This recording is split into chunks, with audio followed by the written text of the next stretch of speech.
Kapadokya gecesinde rüzgar, açık araziden geçerken taş evlerin köşelerine yumuşakça sürtünür. Gündüz vakti güneşin kavurduğu sarımsı kaya, gece olunca serinler. Vadilerdeki peri bacaları, ay ışığında sessiz nöbetçiler gibi görünür.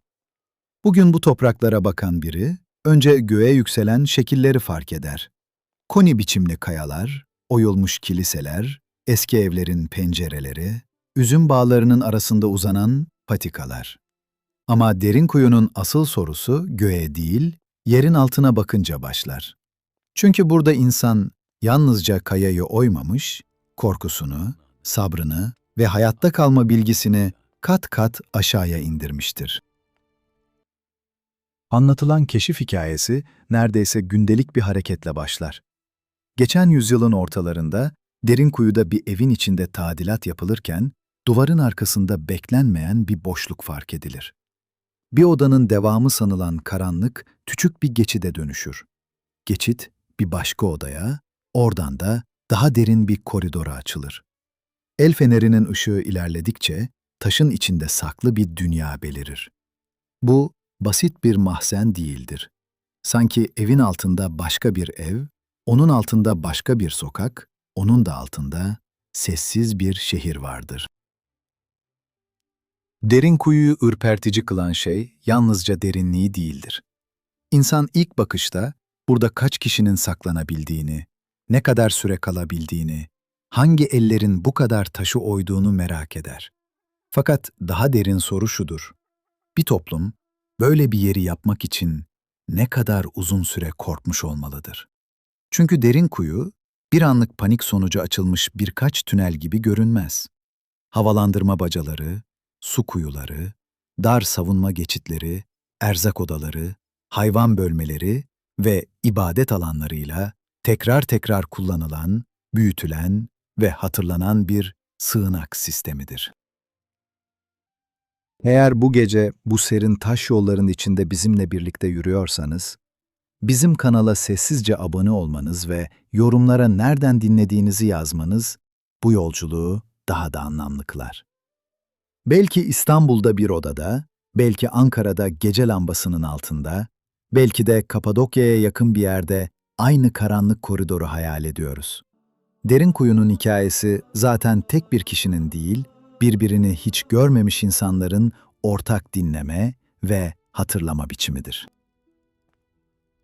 Kapadokya'nın bu yeraltı dünyasını mümkün kılan ilk şey, insan eli değil, volkanlardı. Çok eski çağlarda Erciyes, Hasan Dağı ve çevredeki volkanik sistemler bölgeye kül ve lav bıraktı.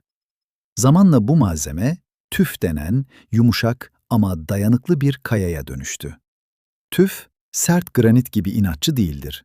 Uygun aletlerle oyulabilir. Ama tamamen gevşek bir toprak da değildir. Kalın bırakıldığında oda, tünel ve merdiven taşıyabilir. Kapadokya'nın yüzeydeki oyma evleri, kiliseleri ve güvercinlikleri bu yüzden vardır. Derin kuyu ise aynı jeolojinin daha karanlık, daha stratejik bir sonucudur.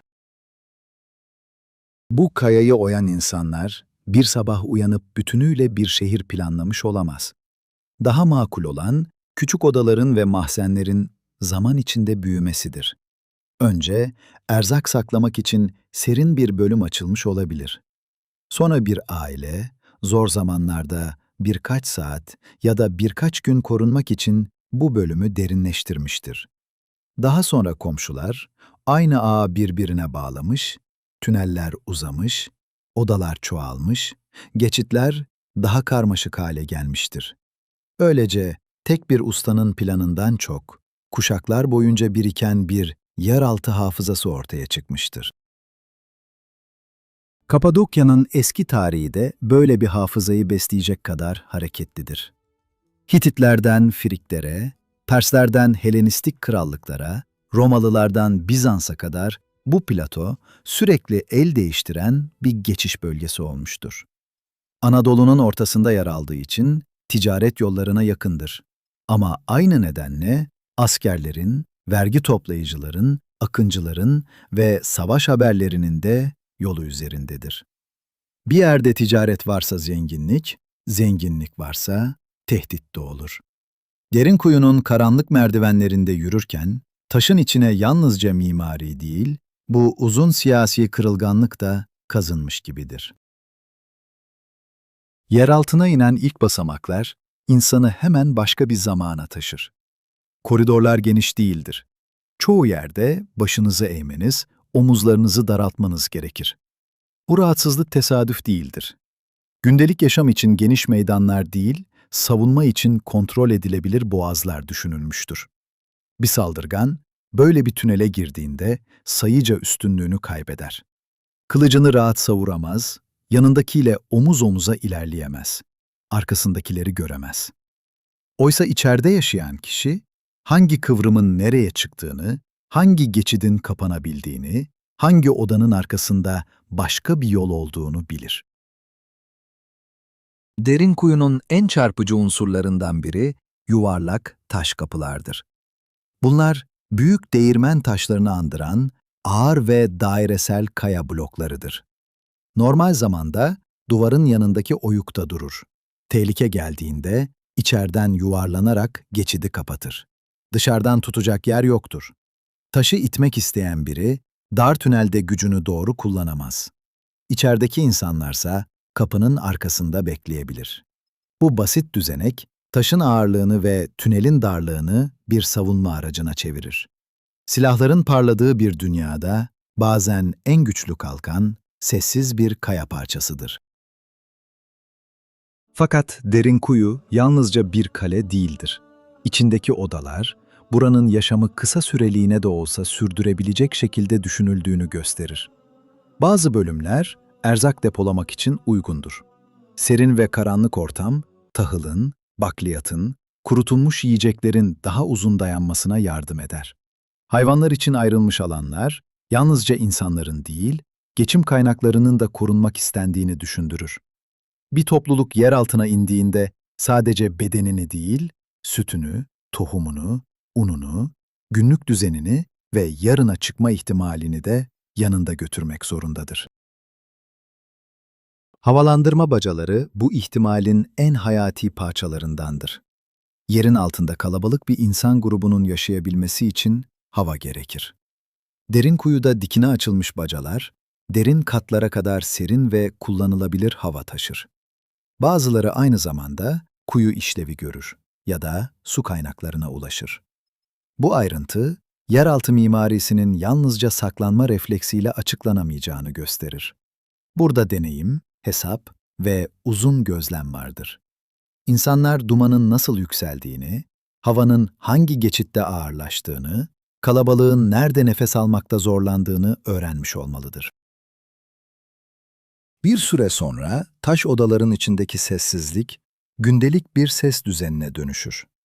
Uzakta bir çocuk ağlar, bir hayvan kıpırdanır, bir çömleğin ağzı açılır, bir yaşlı duvara yaslanıp dua eder. Yukarıda kimin geçtiği bilinmez. Belki akıncılar vardır, belki düşman askerleri, belki de yalnızca söylenti büyümüştür. Ama derin kuyunun insanları için söylenti bile yeterince ciddidir. Çünkü sınır bölgelerinde yaşayan toplumlar, tehlikenin gerçek olup olmadığını kesin biçimde öğrenmeyi bekleyemez. Bazen hayatta kalmak, erken davranmaktır. Bu yeraltı şehirlerinin en yoğun kullanımı konusunda araştırmacılar, genellikle Bizans dönemine dikkat çeker. Kapadokya, erken Hristiyanlık ve Orta Çağ boyunca hem manastır hayatının hem de siyasi çatışmaların iç içe geçtiği bir bölgedir. Arap akınları, yerel savaşlar, imparatorluk çekişmeleri ve daha sonra farklı güçlerin baskıları köyleri savunmasız bırakmıştır. Açık ovadaki bir ev, gelen atlılara karşı zayıftır. Ama aynı evin altında karmaşık bir sığınak varsa, insanlar ortadan kaybolabilir. Dumanı söndürür, hayvanları indirir, taş kapıyı kapatır ve yerin altındaki sabırlı bekleyişe geçerler. Derin kuyunun paradoksu burada belirginleşir. Bir yandan muazzam bir korkunun ürünüdür, diğer yandan korkunun insanı nasıl yaratıcı kıldığını gösterir. Bu yapılar korkaklığın değil, örgütlü direncin işaretidir. İnsanlar göğün altında kalıp kahramanca ölmek yerine taşın içine çekilip hayatta kalmayı seçmiştir. Bu seçim daha az görkemli görünebilir ama çocuklarını, yaşlılarını, tohumlarını ve inançlarını koruyan toplumlar için gerçek cesaret çoğu zaman budur. Yaşamı sürdürmek bazen savaş meydanında değil, karanlık bir odada sessizce beklerken kazanılır. Derin kuyunun katları aşağı indikçe zaman duygusu da değişir. Yüzeyde gün, güneşle ölçülür. Yerin altındaysa gün, nefesle, suyla, yiyecek payıyla ve haber beklemekle ölçülür. Bir kapının arkasında kaç saat geçtiğini anlamak zorlaşır. Çocuklar behçe oyunlarını fısıltıyla oynar.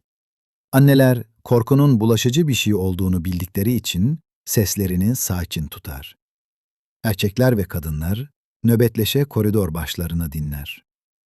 Bir toplumun bütün gerilimi, dar bir tünelde yankılanan ayak sesini duyup duymamaya bağlanır.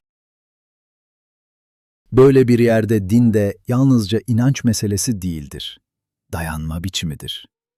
Kapadokya'nın kayaya oyulmuş kiliseleri, freskleri ve ibadet mekanları, insanların taşın içinde yalnızca saklanmadığını, anlam aradığını da gösterir.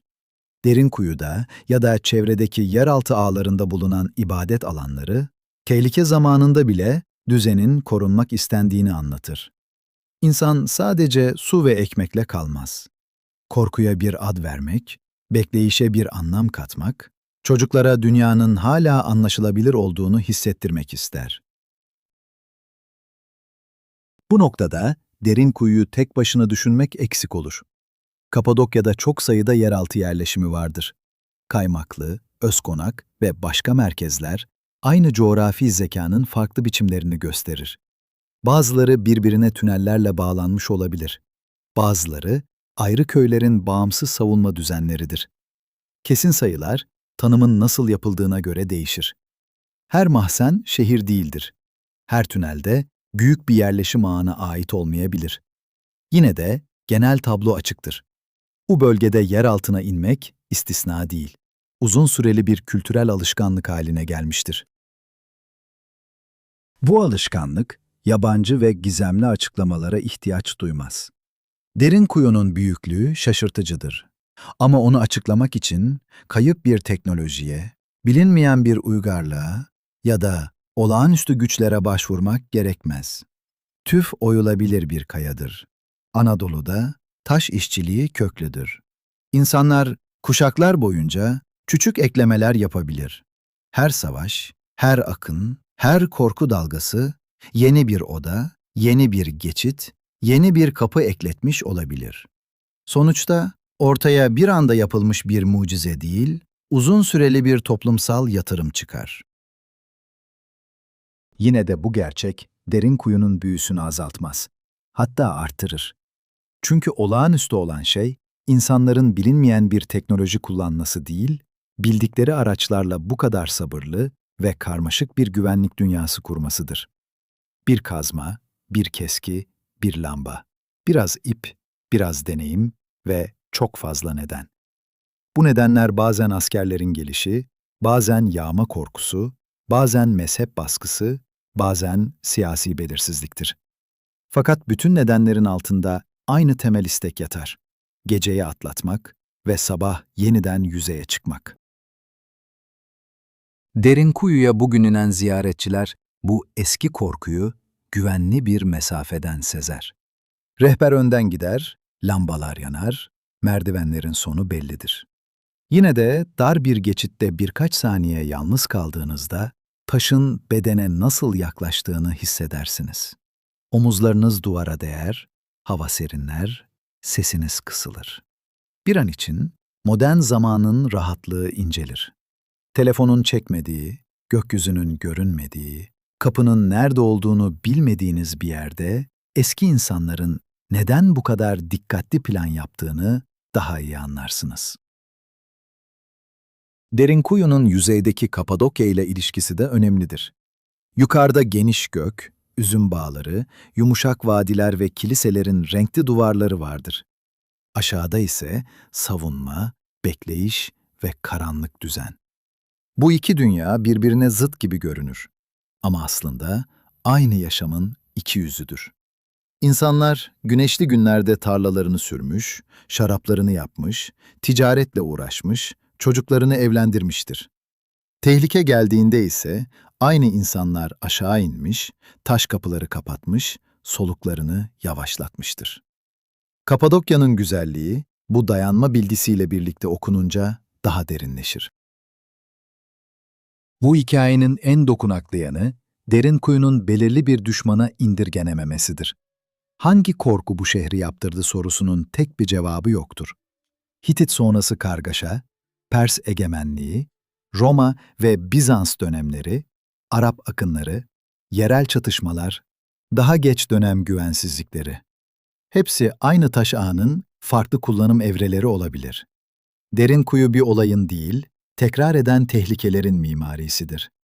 İnsanlar her seferinde aynı yere biraz daha anlam yüklemiş, aynı karanlığı biraz daha düzenli hale getirmiştir. Bu yüzden derin kuyuya bakınca yalnızca geçmişteki insanların korktuğunu değil, korkuyu nasıl yönettiklerini de görürüz. Modern insan, tehlikeyi çoğu zaman haberlerde, haritalarda, sigorta dosyalarında ya da devlet kurumlarının raporlarında düşünür. Eski Kapadokyalı ise tehlikeyi taşın içine çevirmiştir. Hangi kapı kapanacak? Hangi kuyu kullanılacak? Hangi oda çocuklara ayrılacak? Hangi geçitte nöbet tutulacak? Bu soruların cevapları yazılı bir yönetmelikten çok ortak hafızada saklanmış olmalıdır. Herkesin bildiği ama yalnızca gerektiğinde konuşulan bir plan gibi. Derin kuyunun planına daha yakından bakınca, insanın aklına yalnızca saklanmak değil, yönetmek fikri gelir. Çünkü böyle bir yerin işlemesi için herkesin nereye gideceğini bilmesi gerekir. Hayvanların ayrı tutulması, yiyeceğin ayrı depolanması, suya erişimin korunması, ateşin dumanının kontrol edilmesi, çocukların kalabalık geçitlerde ezilmemesi, hastaların ve yaşlıların geride bırakılmaması gerekir. Bu ayrıntılar, yeraltı şehrini basit bir panik boşluğundan ayırır. Panik, dar bir deliğe kaçırır. Uzun deneyimse havayı, suyu, kapıyı ve sırayı düşünür. Bir tehdit, anında yüzeydeki köyün nasıl değiştiğini hayal etmek mümkündür. Gündüz vakti açıkta görünen avlular, fırınlar, harman yerleri ve ahırlar bir anda sessizleşir. Tarlada çalışanlar aceleyle döner, evlerdeki kaplar koplanır, çocuklara fazla konuşmamaları söylenir. Sürülerin hepsi indirilemez belki. Ama en değerli hayvanlar, süt veren keçiler, birkaç koyun, belki yük hayvanları korunmaya çalışılır. Yiyecek çuvalları taşınır. Sonra kapılar kapanır. Yukarıdaki köy, dışarıdan bakıldığında terk edilmiş gibi görünür. Asıl köy ise taşın içinde nefes almaya devam eder. Bu durum, saldırgan için psikolojik bir zorluk da yaratır. Açıkta kimseyi bulamadığınız bir köy hemen zafer duygusu vermez. Evler boşsa insanlar nerededir? Tünel girişleri bulunabilir ama her giriş sizi gerçek merkeze götürmez. Bazı yollar kör olabilir, bazıları kapalı taşla biter. Bazıları savunma için özellikle daraltılmıştır. Yer altını bilmeyen kişi için derin kuyu bir labirenttir.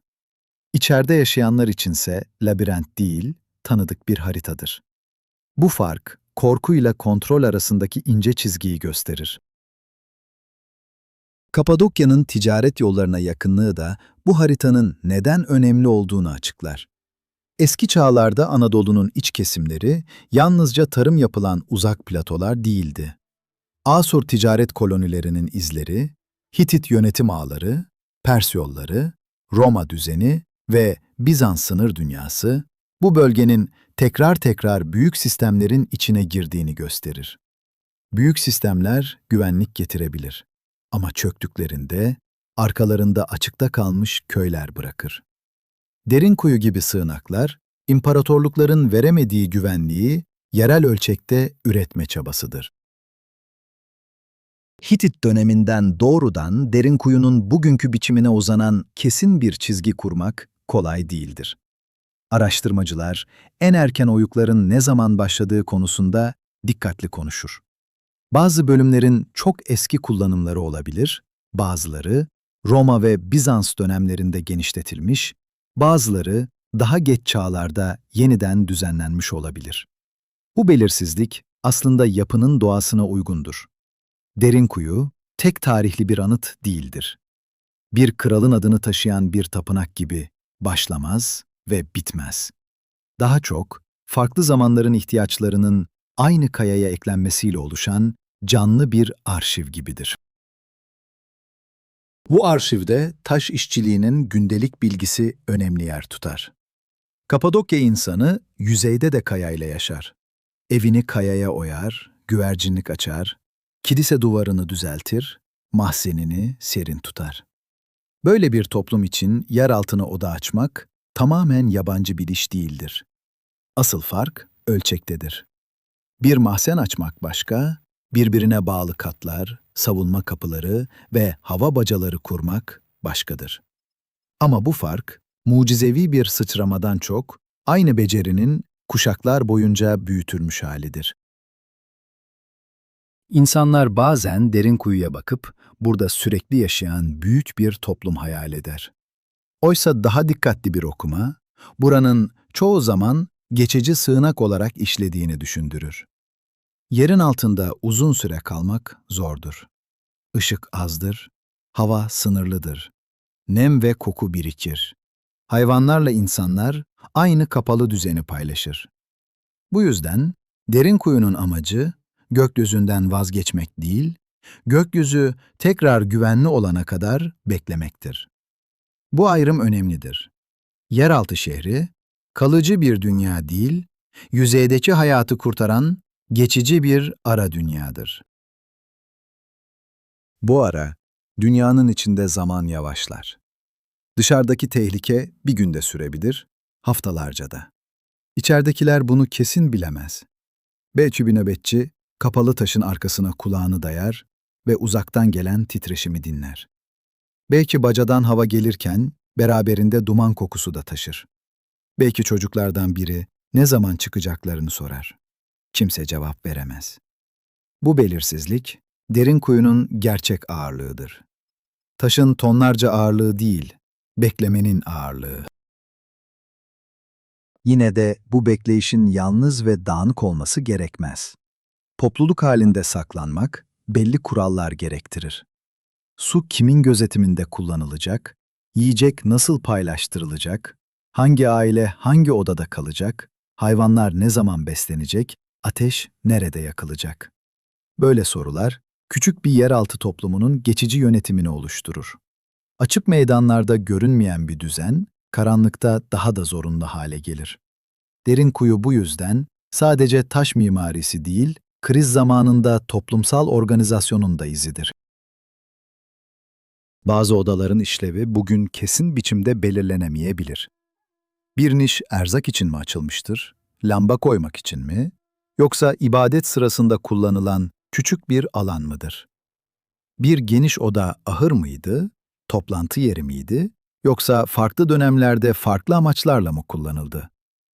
Arkeoloji çoğu zaman böyle sorularla ilerler. Her taş açık konuşmaz. Fakat odaların çeşitliliği, buranın tek amaçlı bir kaçış deliği olmadığını göstermeye yeter. İnsanlar, yer altında da yaşamın farklı ihtiyaçlarını ayırmaya çalışmıştır. Derin kuyunun su sistemi özellikle dikkat çekicidir. Bir kuyu, düşmanın kolayca zehirleyebileceği dış kaynaklara bağımlı kalmamak anlamına gelir. Yüzeydeki çeşme ele geçirilse bile, içeridekiler bir süre dayanabilir. Bu, savunma düşüncesinin ne kadar ileri götürüldüğünü gösterir. Bir kapı, düşmanı durdurur. Ama su yoksa, kapının anlamı kısa sürer.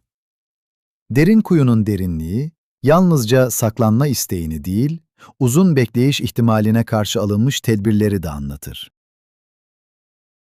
Bakalar ve kuyular, aynı zamanda yüzeyle ince bir bağ kurar. İnsan tamamen kopmak istemez. Hava, su, belki uzaktan gelen sesler, yer altındaki topluluğa dünyanın hala orada olduğunu hatırlatır. Bu bağ tehlikelidir. Çünkü her açıklık bir risk de olabilir. Ama açıklık olmadan yaşam olmaz. Derin kuyunun mühendisliği, kapalı kalmakla nefes almak arasındaki dengeyi kurmaya çalışır. Bu denge, bütün sığınak mimarisinin özüdür. Yukarıdaki dünya değiştikçe, yeraltının anlamı da değişmiştir. Bir dönemde akınlardan saklanma yeri olan geçit, başka bir dönemde erzak deposu, daha sonra hayvan barınağı, daha sonra unutulmuş bir boşluk haline gelebilir.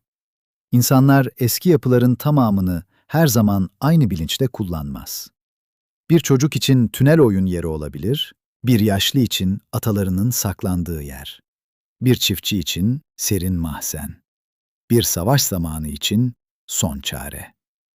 Derin kuyunun zenginliği bu anlam katmanlarında saklıdır. Bu katmanlar Anadolu tarihinin genel hissine de uyar.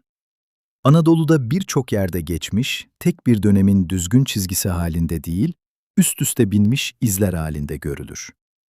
Bir höyüğün altında başka yerleşimler, bir kilisenin yakınında eski bir mezar, bir köy evinin duvarında daha eski bir taş parçası bulunur. Derin kuyuda bu üst üste binme yatay değil, dikeydir. Her iniş başka bir çağın ihtimaline yaklaşmak gibidir. Merdivenler yalnızca aşağıya değil, zamanın içine de iner. Böyle bir yapının varlığı, eski insanların sürekli korku içinde yaşadığı anlamına gelmez. İnsanlar yalnızca korkarak toplum kuramaz. Kapadokya'da şarap üretildi, ticaret yapıldı, ibadet edildi, düğünler yapıldı, çocuklar büyütüldü. Derin kuyunun varlığı, bu hayatın ne kadar değerli görüldüğünü gösterir. Değerli olmayan şey için bu kadar emek harcanmaz. Yeraltı şehri, yüzeydeki gündelik hayatın gölgesi değil, onu korumak için yapılmış sessiz bir sigorta gibidir. Turistler bugün bu alanları gezerken bazen sadece dar geçitlerin heyecanını yaşar. Oysa her geçidin arkasında daha sakin bir soru vardır. Burada kaç kişi bekledi? En son kim çıktı?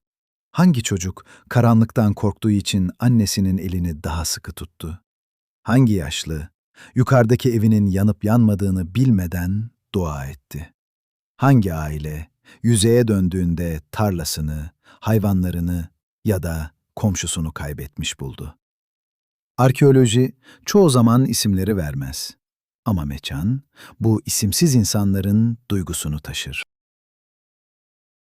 Derin kuyunun günümüze ulaşması da bir tür tesadüf ve süreklilik karışımıdır.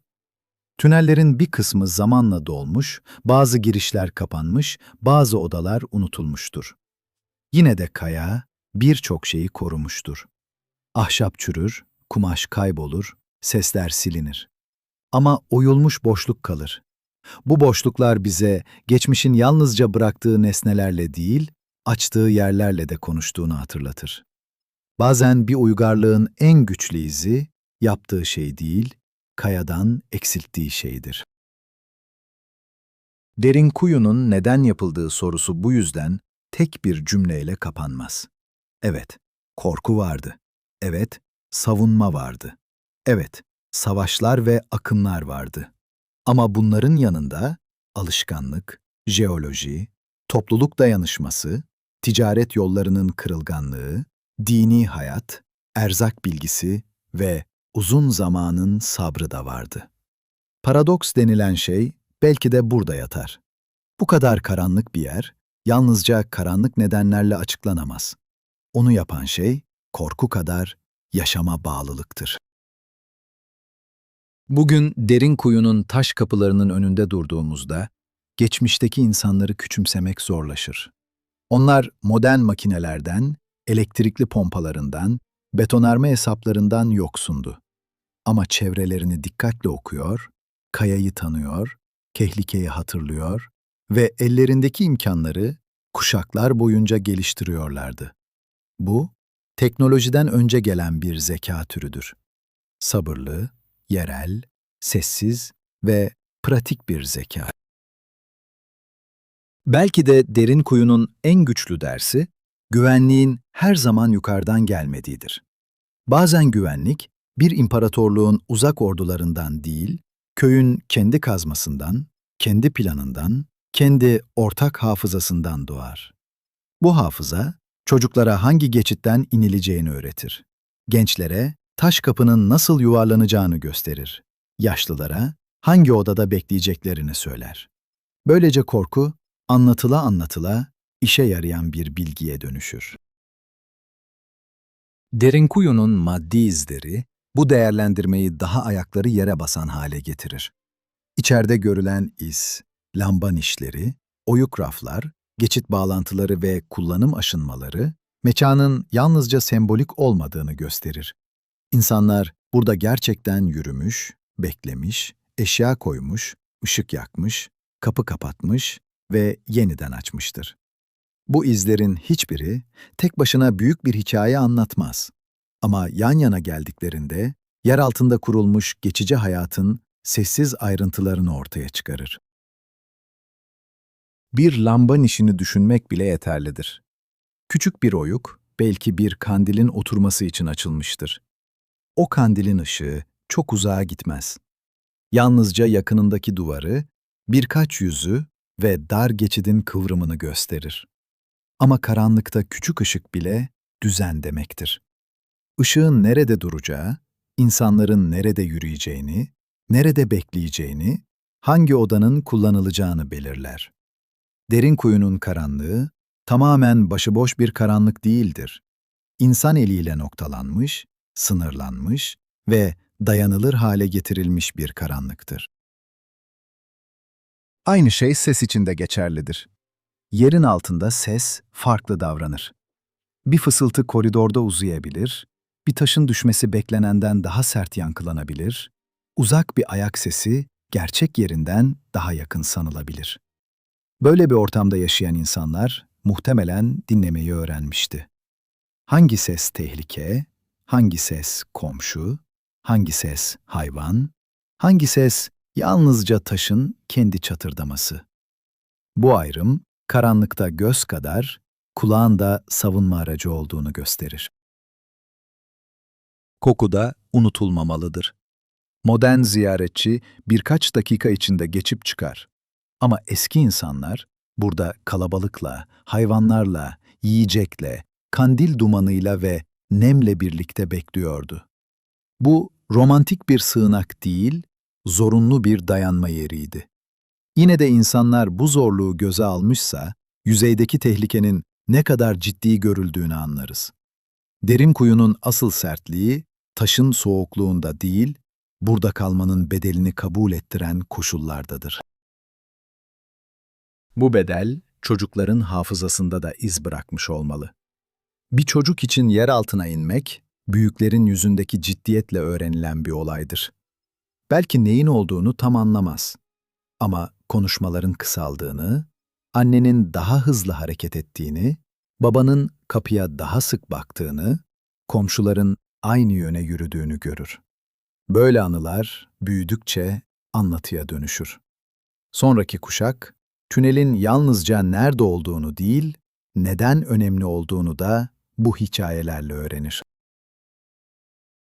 Derin kuyunun uzun ömürlü olmasını sağlayan şeylerden biri de bu anlatı aktarımıdır. Bir yapı kullanılmadığında unutulur. Unutulduğunda bozulur, dolar, kapanır. Fakat tehlike aralıklarla geri gelirse yapı da hafızada kalır. Her kuşak kendi korkusunu eski odalara taşır ve oradan yeni bir anlamla çıkar. Böylece derin kuyu yalnızca geçmişte yapılmış bir yer değil, tekrar tekrar hatırlanmış bir yer olur. Bu nedenle insanlar neden böyle bir şey yaptı sorusuna verilecek en sade cevap, çünkü buna ihtiyaç duydular olabilir. Ama bu cevap kısa olduğu için eksik kalır. İhtiyaç tek başına taş oymaz. İhtiyacın yanında uygun kaya, ustalık, topluluk disiplini, uzun zaman, tekrar eden tehlike ve yerel hafıza gerekir. Derin kuyu, bütün bu koşulların kesiştiği yerde ortaya çıkmıştır. Onu olağanüstü yapan da bu kesişimin büyüklüğüdür. Son bir kez yüzeye çıkmadan önce o dar merdivende durduğumuzu hayal edelim. Aşağıda serin hava, yukarıda ay ışığı vardır. Birkaç basamak sonra gökyüzü görünür. Ama arkamızda kalan karanlık artık yalnızca boşluk değildir. Orada insanların korkusu, emeği, sabrı ve birbirine duyduğu sorumluluk vardır. Derin kuyunun taşları konuşmaz. Fakat biçimleri eski bir cümleyi hala tekrar eder. Yaşamak için bazen toprağın altına inmek, sonra yeniden ışığa çıkacak gücü saklamak gerekir. Derin kuyunun başka bir yönü de insanın mekana güvenmeyi öğrenmesidir. Açık arazide tehlike ufuktan gelir. Yer altında ise güven bilinen kıvrımlardan gelir. Hangi merdivenin daha dik olduğunu, hangi odanın daha serin kaldığını, hangi bacadan hava geldiğini bilmek, harita okumak kadar değerlidir. Bu bilgi kitaplarda yazmak zorunda değildir. Bazen bir annenin çocuğuna eliyle işaret ettiği yol, bir ustanın gençlere gösterdiği kapı taşı, bir yaşlının anlattığı eski baskın hikayesi yeterlidir. Mekan böylece yalnızca taş değil, öğretilmiş bir davranış haline gelir. Bu davranışın en sakin tarafı yüzeye dönüş anında görülür. Tehlike geçtiğinde insanlar hemen sevinçle bağırarak dışarı çıkmış olmayabilir. Önce dinlemiş, sonra kapıyı biraz aralamış, belki en çevik birkaç kişi önden ilerlemiştir. Gökyüzünün güvenli olduğuna karar vermek de bir süreçtir. Dışarıda evler duruyor mu? Duman var mı? Hayvanlar kaldı mı? Komşu köylerden haber geliyor mu? Derin kuyunun hikayesi, aşağı inmek kadar doğru zamanda yukarı çıkmayı da bilmektir. Bu dönüş anı, bütün yapının amacını sessizce tamamlar. Yeraltı, insanı sonsuza kadar saklamak için değil, onu yeniden, gündelik hayata teslim etmek için vardır. Bir kapı taşı açılır, serin hava, sıcak havayla karışır, gözler gün ışığına alışmaya çalışır. Belki hiçbir şey eskisi gibi değildir ama insanlar hala birliktedir. Derin kuyunun başarısı da budur. Felaketi durdurmak değil, felaketin içinden geçecek kadar zaman kazandırmak. Bu zaman bazen bir ailenin, bazen bütün bir köyün geleceği demektir. Sessiz, dar ama gerçekten paha biçilmez, korunmuş, insani bir zaman. Eğer bu hikaye sizin için de taşın içindeki o serin bekleyişi biraz olsun canlandırdıysa, bizim kanala katılıp yorumlara bu gece hangi görüntünün aklınızda kaldığını yazabilirsiniz. Belki yuvarlanan taş kapıyı, belki havalandırma bacasından inen soluk ışığı, belki de bir annenin çocuğuna sessiz olmasını işaret ettiği o dar odayı düşündünüz. Bu küçük izler, geçmişi yalnızca bilgi olarak değil, insan hali olarak duymamıza yardım eder. Sonunda derin kuyu bize şunu fısıldar. İnsan yalnızca şehirlerini göğe doğru kurmaz. Bazen en büyük emeğini görünmemek için harcar. Bazen bir uygarlığın en zeki yapısı, kralların sarayı değil, köylülerin saklandığı karanlık bir tüneldir. Orada altın tahtlar, zafer yazıtları, büyük meydanlar yoktur. Ama yaşam vardır. Saklanmış, korunmuş, beklemiş bir yaşam. Kapadokya'nın altında uyuyan bu şehir, korkunun taşlaşmış hali gibi görünse de aslında umudun da bir biçimidir. Çünkü kimse geri çıkmayı düşünmeden bu kadar derine inmez. Kimse sabaha beklemeden erzak depolamaz. Kimse çocukların yeniden gün ışığına kavuşacağına inanmadan karanlıkta oda açmaz. Derin kuyunun karanlığı bu yüzden yalnızca karanlık değildir. O, insanın en zor zamanda bile geleceğe küçük bir kapı bırakma isteğidir. Bugün rüzgar yine Kapadokya'nın üstünden geçer. Turistler dar merdivenlerden iner, fotoğraflar çeker. Sonra yeniden güneşe çıkar. Ama taşın içinde hala eski bir dikkat duygusu kalmıştır. Her koridor, bir zamanlar duyulmasın diye bastırılmış ayak seslerini, her oda, kısa süreliğine kurulmuş bir hayatı, her kapı taşı, dışarıdaki belirsizliğe karşı içeriden verilen sessiz cevabı taşır. Derin kuyunun paradoksu belki de burada çözülür. İnsanları bu kadar derine indiren şey yalnızca korku değildi. Korkunun içinden sabır, düzen ve yaşama arzusu çıkarabilmeleriydi.